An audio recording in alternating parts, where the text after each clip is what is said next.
ஊர்ல ஒரு ராஜா இருந்தாங்கண்ணா. அந்த ராஜா பேரு தென்னாலிராமன். தென்னாலிராமன் ரொம்ப புத்திசாலியாம்.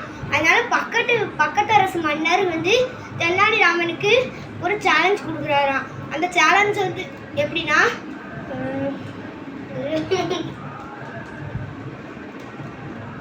ஒரு ஒரு இரவுல மட்டும் நம்மளால பகல்ல தானே வானவில பார்ப்போம். ஆனா அவர் வந்து இரவுல வானவில பாக்குற மாதிரி ஒரு பறவையை கொண்டு வான்னு இருக்காங்களாம்.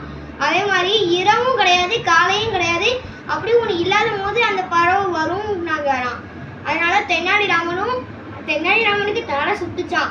ஆனா அவர் வந்து சிரிச்ச மாதிரி முகத்தை காட்டிக்கிட்டாராம். தென்னாலிராமன் வந்து அந்த பறவையை பிடிக்கலான்னு போனாராம். போனவரு சேத்துல உருண்டு பிறண்டு எந்திரிச்சு அதுக்கடுத்து ட்ரெஸ் எல்லாம் கிழிஞ்சிருக்கான்.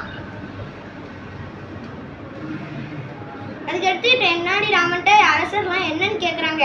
தென்னாலிராமன் என்ன சொன்னாருன்னா, அந்த குருவியை வந்து நான் பிடிச்சேன், ஆனால் அது வந்து என்கிட்ட இருந்து தப்பிச்சிருச்சு, மாயமா மறைஞ்சிருச்சு. அதுக்கடுத்து என்கிட்ட அது வந்து ஒன்று சொல்லிச்சு போச்சுன்னாங்களாம். என்ன சொல்லிச்சு போச்சுன்னா,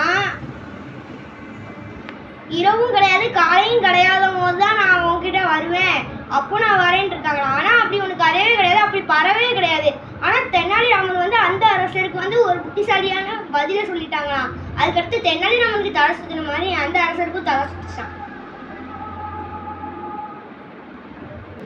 இந்த வீடியோ நன்றி பண்ணிடலாம், லைக் பண்ணிக்கோங்க. அப்படி நம்ம சேனலை சப்ஸ்கிரைப் பண்ணிக்கோங்க. அப்படி இந்த பெல் ஐகானை ஆல் போட்டு வச்சுக்கோங்க. அந்த இந்த மாதிரி நிறைய வீடியோஸ் நீங்கள் மிஸ் பண்ணாமல் பார்க்கலாம்.